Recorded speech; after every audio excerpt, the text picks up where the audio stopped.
민기 선교사님도 오셔서 너무 좋습니다. 이번에 다음에도 다시 또 멀리서 또 그죠? 만나요, 그죠? 옆에 한번 인사 한번 드리겠습니다. 하나님이 함께 하십니다.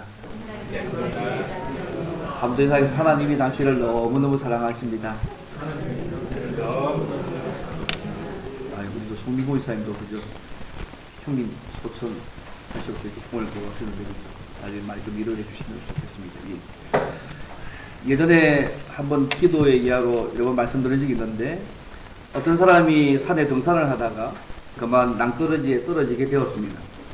근데 다행히 나뭇가지를 붙드는 바람에 목숨은 살았는데 조금만 있으면 그 나뭇가지조차도 빠질 것 같아서 하나님께 간절히 살려달라고 기도했습니다. 근데 하나님의 응답이 왔는데 내가 붙잡고 있는 나뭇가지를 놓으라, 이런 것이 하나님의 응답이었습니다. 살려고 나뭇가지 붙들고 있는데 그 나뭇가지를 놓으라고 하는 것입니다. 여러분이 이 사람이면 어떻게 할 것 같습니까? 하나님이지만 그 말을 못 듣지 않겠습니까? 이 얘기서는 결국은 놓지 못했다는 것입니다.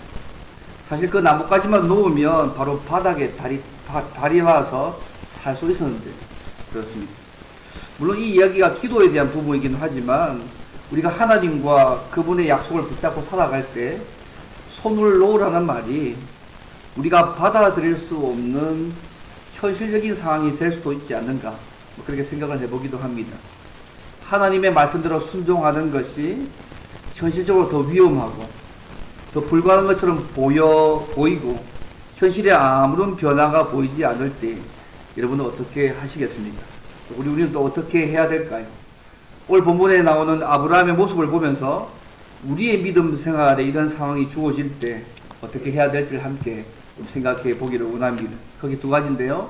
첫째는 하나님의 약속이 드리다고 편법을 쓰지 말고 하나님과 약속을 끝까지 믿고 참고 기다려야 한다는 것입니다. 하나님의 약속이 드리다고 편법 쓰지 말고 하나님과 약속을 끝까지 믿고 참고 기다려야 합니다. 사실 아브라함은 하나님 주신 약속들이 언제 어떤 방법으로 이루어질 것인지에 대해서 잘 몰랐습니다. 그래서 많은 갈등과 어려움이 그의 삶 속에 있었습니다. 그때마다 하나님께서는 그에게 믿음을 주시고 하나님을 신뢰할 수 있도록 하나님이 인도하셨습니다. 특히 우리 앞에 있는 창세기 15장에서 그죠? 아브라함에서 몸에서 날짜가 후사가 될 것이고 그의 후손들이 하늘의 별과 같이 많아지게 될 것이라고 하나님이 약속하셨습니다. 그리고 그 자손들이 차지하게 될 땅에 대해서도 반드시 이루신다는 것을 하나님의 생명을 걸고 하나님께서 보증해 주셨습니다. 이런 놀라운 경험을 하고 난 이후에 아마 적어도 2, 3년 정도, 길면 아마 3, 4년 정도가 지난 것 같습니다.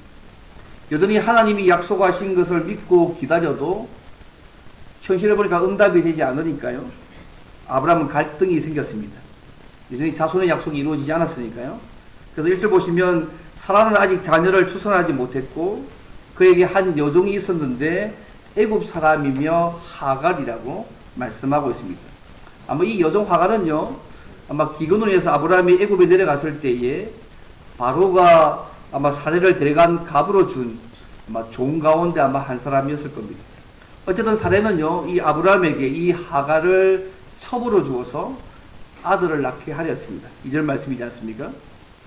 왜 사례가요, 하갈을 첩으로 주어서 자손을 있게 하려고 했을까요? 오늘 보면 2절 말씀 보시면 하와 이렇게 합니다. 사례가 여호와께서 내 출산을 허락하지 아니하셨으리라고 말씀하고 있습니다. 한마디로 하나님께서 약속을 지키지 않아서 자기가 이 일을 한다고 지금 말씀하고 있는 것입니다. 이 사례의 말 속에는 하나님께 대한 불평과 그 다음 자기 제안들을 정당하게 하려는 아마 의도가 감춰져 있는 것 같습니다. 사실 당시 법이나 관습으로 볼 때에 첩을 통해서 아들을 낳아 입양하는 것도 하나님의 뜻일 수 있다고 아마 그녀가 생각하는지 모르겠습니다. 왜냐하면 이절 보시면 내가 혹 그로 말미암아 자녀를 얻을까 하노라고 이렇게 말씀하고 있기 때문에 그렇습니다. 아니면 그때까지 하나님이 아들을 주시지 않았기 때문에 하나님을 완전하게 신뢰하지 못했을 수도 있습니다. 어쨌든 이 사례의 제안은요, 당시 사회법이나 관습으로 볼 때에 얼마든지 가능한 일이고 합법적인 일이었습니다.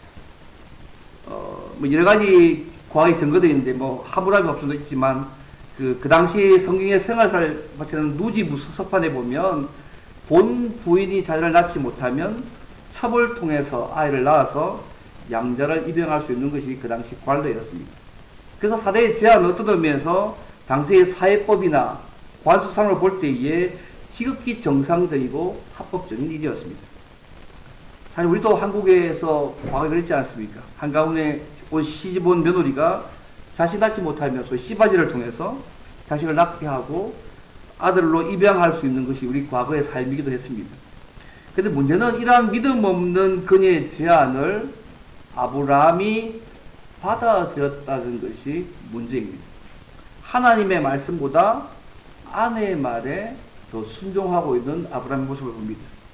마치 창세기 3장에서요, 하와가 뱀에게 유혹을 받아서 선악과를 따먹고 난 이후에 자기 남편 아담에게 주었을 때에 받아 먹은 것처럼 아브라함은 사례의 제안을 받아들였습니다. 누구는 그래도 아내를 잘 만나냐 하는데 모르겠습니다. 남편도 잘 만나야 되겠죠. 결국 아브라함은 하나님의 약속을 온전히 믿지 못해서 사실 인내하지 못했습니다. 결국 믿음의 자리에서 멀어져 가고 있는 모습을 지금 보여주고 있는 것입니다.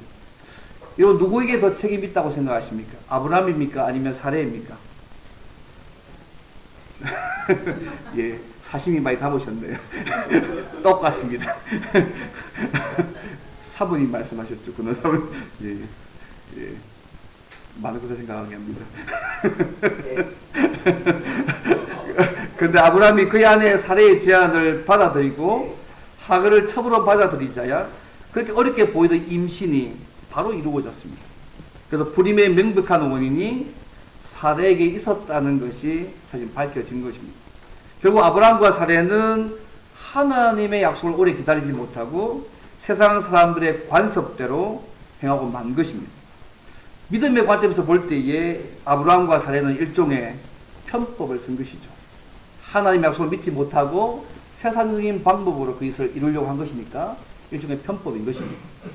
특히 오늘 본문에서요, 이 일이 일어난 때를 기록하는데 3절 보시면 아브라함이 가나안 땅에 거주한 지 10년 후였다고 3절에 말씀하고 있습니다. 이번은 하나님의 약속을 받은 지 10년이 지났다는 말입니다. 또 한편은 창세기 15장에서 하나님이 아브라함에 나타나서 말씀해 주시고 비전 주시고 당신의 생명을 걸고 보증하시고 난 이후에 적어도 2, 3년이 경과했던 그때입니다. 우리가 아브라함 같은 상황이었다면 이러면 어떻게 하셨을 것 같습니까? 하나님의 약속이 우리의 삶에 전혀 힘이도 보이지 않고 아무것도 보이지 않았을 때 여러분 어떻게 하시겠습니까? 내가 말씀대로 살고 있고 계속 살고 있는데 삶의 현실은 여전히 아무것도 일어나지 않습니다. 오늘 우리가 그분의 말씀을 읽을 때에 하나님께서 우리에게 분명한 방식으로 때로 말씀하시기도 하시고요. 우리의 비전을 재확인시키는 그 하나님께서 놀라운 경험을 우리 삶 가운데 주시기도 합니다.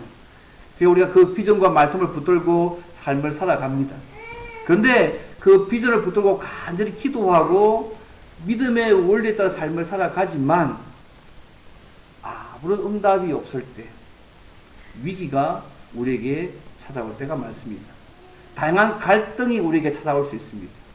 계속 이 일을 하는 것이 맞는 것인지, 이렇게 사는 것이 맞는 것인지 회의를 하기도 하고 많은 다양한 갈등이 우리에게 찾아올 수 있습니다. 또 아브라함처럼 이렇게 편법을 쓸 개연성이 우리의 삶 가운데도 이제는 말씀대로 살지 않고 이제는 다른 방법을 택해서 이런 싶은 마음들이 우리에게 올 수도 있습니다. 중국에요, 모소 대나무라는 게 있는데 선생님 많이 보셨으니까 그죠? 한번 그림 한번 보여주시겠습니까? 네, 선생님들 부탁드릴게요. 파워포인트 안에 있습니다. 여기 모소 대나무라는 건데요. 이 나무가 씨를 심고 나면요 5년간 자라지 않는 것처럼 보인다고 합니다.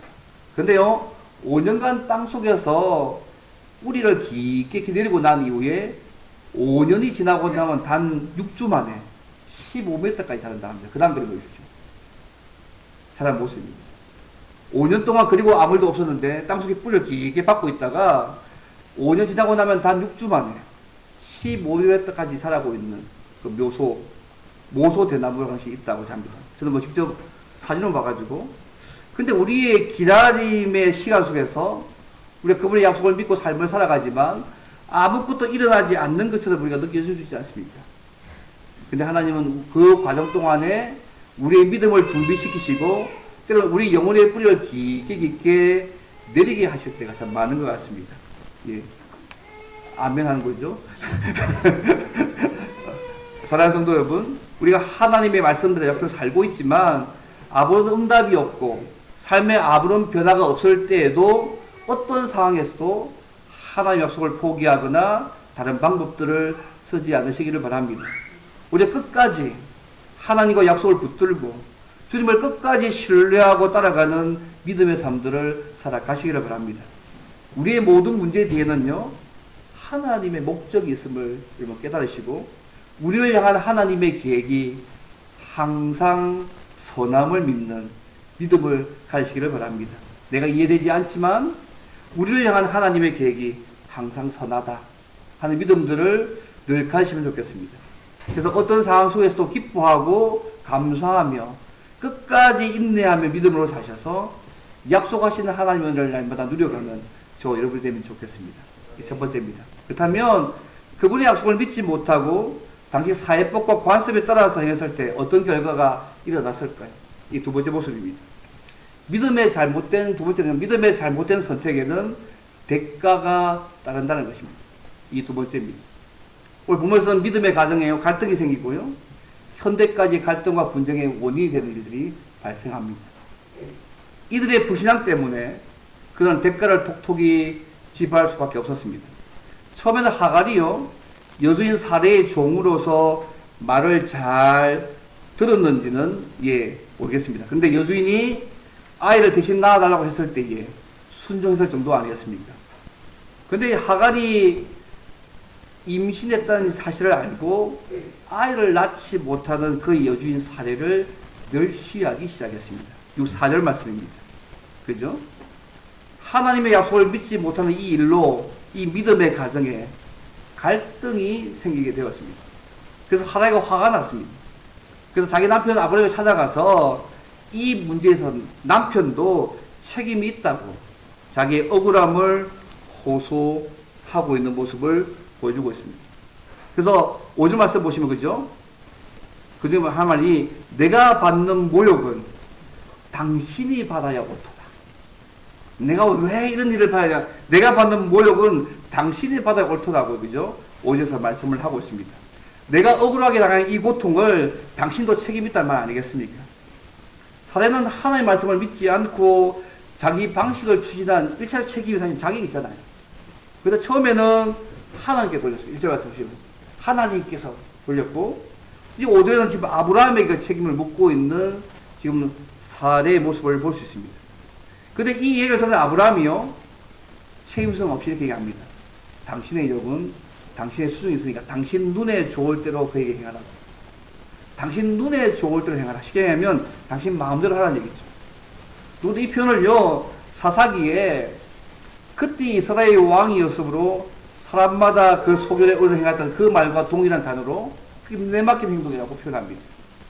그래서 사례가요, 사례가 하갈을 심하게 학대합니다. 6절을 보시면 알겠지만 너무 학대를 심하게 하니까 그죠? 이 당시에 보시면 하나님의 약속을 기다리지 못하고 당시의 관습과 시각에서 볼 때에 타당해 보이고 합법적이고 이 편하게 보이는 그 일이 이 가정의 갈등을 불러일으키고 있다는 사실을 주목해 볼 필요가 있습니다.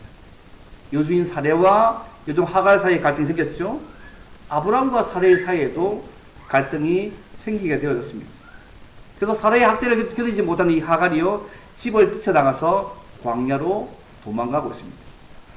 그 7절부터 쭉 이어해 왔습니다. 어디로 도망가냐면 7절 말씀이면 술길 샘겹옆이라고 말씀하잖아요. 이 술이 애굽의 동부 지역입니다. 원래 이리로 왜 도망갔을까? 하갈이 원래 고향이 애굽이었으니까 매일 도망간 것 같습니다. 근데 이때 하갈에게 여호와의 사자가 나타나서요, 얘기합니다. 아브라함이 약속을 믿지 못해서 한 행동 생긴 이 문제를 다 보시고 하갈에게 다시 집으로 돌아가서 주인에게 복종하도록 권고합니다. 이 7절 9절까지 말씀입니다. 인격적으로 만나주시고 이 문제를 해결해 주시고 있습니다. 더 나아가서 하갈에게 자손이 크게 번성해서 그 수가 많아서 셀 수 없게 할 것이라고 10절에서 말씀하고 있습니다. 비록 하갈의 몸을 통해서 났다고 할지라도 아브라함을 통해서 많은 민족이 나게 될 것이니 약속하신 대로 이스마엘이라는 새로운 민족이 생기게 된 것입니다. 아브라함 간의 대책 없는 이 갈등 때문에 오늘 이 갈등이요 굉장히 여호와의 사자를 통해서 좀 해소되고 있는 모습을 보여주고 있습니다. 그런데 이 이후의 역사를 보면요 우리가 재밌는 것이 뭐냐면 이 이스마엘의 후손이 앞으로 계속해서 아브라함과 이삭의 후손과 계속해서 갈등을 빚게 되는 구조를 말씀합니다. 특히 12절 말씀입니다. 보시면 그가 사람 중에 들나귀 같이 되리니 그의 손이 모든 사람을 치겠고 모든 사람의 손이 그를 칠지며 그가 모든 형제와 대항해서 해라는 이 12절의 구절들을 얘기합니다. 여러분 이 이스마엘의 후손이 누군지 아시지 않습니까? 오늘날 이스라엘에게 가장 적대적인 아랍 계열의 사람들입니다. 유대교와 기독교에 대한 가장 크게 대립된 종교가 아랍 중심이 이슬람 아닙니까? 이슬람교의 경제인 모하메드의 그 코란 보면요 그들의 조상이 아브라함이고 또 아브라함의 서자 후손이 이스마엘이라고 코란에 그렇게 말합니다. 이러한 대립의 역사가요 주 7세기에 이 말씀이 예언하고 있는 대로 들나귀처럼 소위 칼과 코란을 들고 주변 지역을 정복했고요 또 아프리카 북부와 스페인 남부까지 점령하는 사건이 벌어집니다. 그 후에 중세기의 십자가 전쟁과 근대 제국주의 식민지 전쟁을 해서 이 갈등과 분쟁이 계속 지속되어집니다. 오늘 이 지역에서 발견된 석유 때문에요. 이슬람이 막강한 세력을 가지잖아요. 경제력 가지고 세계 영향을 미치는 힘 때문에요. 지금도 계속 갈등을 빚고 있습니다. 어쩌면 지금도 같은 이유로 전쟁이 계속 일어나고 있습니다. 여러분 이 모든 것의 시작점이 어디냐면 오늘 부분의 말씀입니다. 하갈이 이스마엘을 낳은 이 일 때문에 하나님의 약속을 인내하지 못하고 기다리지 못한 결과가 이 사건의 출발점입니다. 아브라함과 사레가 하나님의 약속을 인내하면서 기다리지 못해서 생긴 결과가 오늘 사건의 모습과 영향을 주고 있는 것입니다. 사실 하갈이요 이스마엘을 낳은 일은 약속의 측면에서 볼 때는 아브라함의 실패입니다. 그래서 오늘 본문을 와서 보시면 이 16절 말씀에 이때의 아브라함의 나이를 기록합니다. 86세다. 왜 이 나이를 다시 한번 언급할까요? 일이 아브라함이 평생 기억해야 될 중대한 사건임을 이 나이를 통해 다시 한번 상기시키고 있습니다. 그 다음 혹시 오늘 우리의 삶 가운데요 하나님의 약속을 인내해서 믿지 못해서 불신앙으로 저지른 일 때문에 혹시 내 삶 가운데 고통당하고 있는 부분은 없는지를 살펴보실 필요가 있다고 생각합니다. 아브라함과 사레가 약속을 믿지 못하고 인내하지 못한 부분이 얼마나 큰 결과를 초래했는지를 여러분 기억하시면 좋겠습니다. 우리가 오늘 말씀을 보면서요 우리가 생각해야 할 부분은 하나님이 약속하시고 말씀과 성령과 여러 가지 상황을 통해서 비전을 주셨거나 위로를 주셨다면 참고 기다려야 한다는 것입니다. 아브라함과 사라가 약속을 기다리지 못해서 큰 고통을 경험하게 되었고 지금까지 역사에까지 갈등과 분쟁하는 원인이 되게 만들었습니다. 당시 사례는 몸종 하갈의 역사로 멸시로 시달림을 받아야 했고요. 아브라함 역시 사라의 슬픔으로 인해서 고통 가운데 있어야 했습니다. 그리고 하갈은 사라의 학대에 못 이겨서 도망치지 않으면 안 될 상황까지 그렇게 발전했지 않습니다. 이 모든 원인이 여러분 하나님의 약속을 기다리지 못해서 믿음의 법과 반대되는 방법을 사용하기 때문에 이런 일들 벌어진 일들입니다. 우리 모두 그분의 약속을 받은 자들이지 않습니까? 하지만 하나님께서 그 약속을 우리의 삶 가운데 언제 어떻게 이루실지를 모르기 때문에 우리는 때로는 기다리는 법을 배울 필요가 있습니다. 하나님은 당신의 약속을 자신이 원하는 때에 자신의 방법으로 이루어 가시는 분이십니다. 이걸 좀 인정하실 필요가 있는 것 같아요. 내가 원하는 때가 우리가 원하는 때가 아니라 그분이 원하는 때에 그분이 원하시는 방법으로 당신의 약속들을 이루어 가십니다. 때로는 그분의 약속이 더디 이루어지는 것처럼 보여서 갈등하기도 하고 사람들에게 무시를 당하는 것처럼 보이지만 기다려야 합니다. 그래서 우리 믿음 생활에서 기다림이 정말로 중요합니다. 저도 잘 못 기다리는 편인데요. 여러분 어떠세요? 그분의 약속을 잘 기다리는 데 익숙하십니까? 근데 기다림이요. 누구 혹시 믿음의 또 다른 이름이 기다림이라 하더라고요. 예. 이 믿음의 또 다른 측면입니다. 뭐 어떻게 기다려야 되겠습니까? 먼저 하나님의 약속이 기록된 말씀을 꾸준히 읽고 묵상하고 그 약속이 이루어지기를 기도해야 되지 않겠습니까? 또 우리에게 맡겨진 그 봉사 영역이 때로는 힘들고 결과가 없는 것처럼 보여도 꾸준히 하나님 바라보고 감당해야 되지 않겠습니까? 갈등이 올 때 이런 끝마저도 놓으면 더욱더 믿음의 법을 떠나서 다른 방법을 쓰고 세상의 관습을 따르게 되어 있는 것이 우리 연약한 모습이기도 합니다. 이 아브라함과 사라가 믿음의 법이 아니라 세상의 관습에 속한 그런 편법을 수행하게 된 것은요, 하나님의 약속이 속히 이루어지지 않은 데 대한 조급함 때문이었습니다. 그 약속의 자녀를 가진다는 중요한 문제에 있어서 아브라함은 하나님의 응답을 오래 기다리지 않았습니다.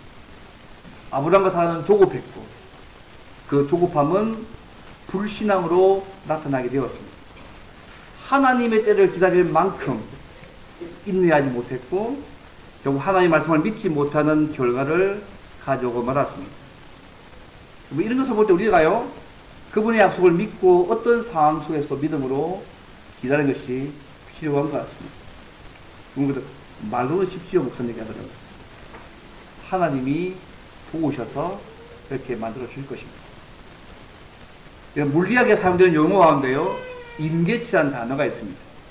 어떤 상태에 이르게 되면 물리 현상이 갈라져서 다르게 나타나기 시작하는 경계의 값을 임계치 값이라고 부릅니다. 그때 때는 하나님이 우리의 삶 속에 약속이 성취될 임계치를 때로는 비밀로 만들어 놓으셨습니다. 그래서 아무도 언제 하나님의 약속이 성취될지 아는 사람이 아무도 없습니다. 근데 성경은요, 하나님께서 일하시는 그때가 가장 좋은 때이고 가장 아름답다고 이야기합니다. 이번 전도서 3장의 말씀 기억나세요? 3장 11절에 이렇게 말씀합니다. 하나님의 하신 일의 시종을 사람으로 측량할 수 없게 하셨다고 전도 3장 11절에 말씀합니다. 왜 하나님께서 약속이 성취된 임기치를 비밀로 하셨을까요? 왜 우리로 하여금 하나님이 하시는 일을 청량하지 못하게 하셨을까요? 하나님을 전적으로 의지하며 살아가도록 하기 위해서입니다. 야고 5장 11절 말씀 기억하세요? 보라, 인내하는 자를 우리가 복되다 하나니 너희가 욥의 인내를 들었고 주께서 주신 결말을 너희가 보았거니라고 말씀하고 있습니다. 말씀을 맺겠습니다. 생각보다 말씀을 제가 빨리 하고 있죠, 그죠? 예, 여러 가지 이유가 있습니다. 예. 사랑하는 믿음의 가족 여러분, 믿음은 인내를 요구합니다. 기다림이 수반되는 것입니다. 혹자는 믿음의 다른 이름이 기다림이라고 말했습니다. 하나님이 약속하신 것이 우리의 삶에 더디다고 하나님의 말씀을 무시하거나 상황에 맞게 합리화하지 말고 조용히 하나님의 때를 기다리시길 바랍니다. 물론 약속대로 하나님께서 우리의 삶을 도우시고 인도하시지 않는 것처럼 보일 때 현실적으로 우리의 마음이 조급하고 안정되지 않을 수 있습니다. 시편 40편의 기자 이렇게 얘기했잖아요. 우리와 함께 하시겠다 약속하신 하나님께서 전혀 응답하지 않는 걸 볼 때에 내 하나님이 어디 있느냐고 사람들이 조롱할 때에 눈물이 앞을 가로막을 때가 우리의 삶 가운데 역시 있을 수 있습니다. 그러나 하나님께서는 그를 찾고 바라보는 자마다 도우실 것이라고 약속하셨습니다. 하나님께서 약속하신 것을 성취하실 때까지 인내심을 가지고 계속 기다려야 합니다. 정말로 우리에게 주신 하나님의 약속, 분명한 비전, 성경의 정보를 통해서 보여주신 것이 확실하다면 인내하며 기다리시고 약속이 더디 이루어진다고 낙심하거나 실망하지 않으시기를 바랍니다. 하나님은 반드시 약속을 믿고 인내하고 기다리는 주의 백성들에게 그 약속대로 좋은 결과를 삶 가운데 주실 것입니다. 다만 그분의 때가 우리의 때와 다를 뿐입니다. 그분의 때에 그분의 방법으로 그 약속을 이루어 주실 것입니다. 그래서 우리가 주님 나라 갈 때까지 하나님과 약속 바라보면서 믿고 인내하고 기다리면서 하나님의 때에 하나님의 방법으로 약속을 이루어 가시는 그 하나님의 은혜를 날마다 풍성히 누리는 저와 여러분 되시기를 주님으로 바랍니다. 오늘 말씀을 내가 기도하면 좋겠습니다. 하나님, 우리가 하나님의 자녀로 살게 하셔서 감사합니다. 주신 약속 붙들고 믿음으로 인내하며 살게 도우셔서 그 약속을 우리의 삶 가운데 풍성히 누리며 살도록 도와달라고 함께 기도하면 좋겠고요. 또 우리가 여러 가지 많은 문제를 가지고 기도하지 않습니다. 경제적 문제, 또 질병의 문제, 많은 인생의 문제 기도하는데 주의 약속 붙잡고 기도할 때 인내함 기도해서 또 도우시는 하나님의 은혜를 우리의 삶 가운데 또 누리라 결과하고 함께 기도하겠습니다. 동서 기도하겠습니다.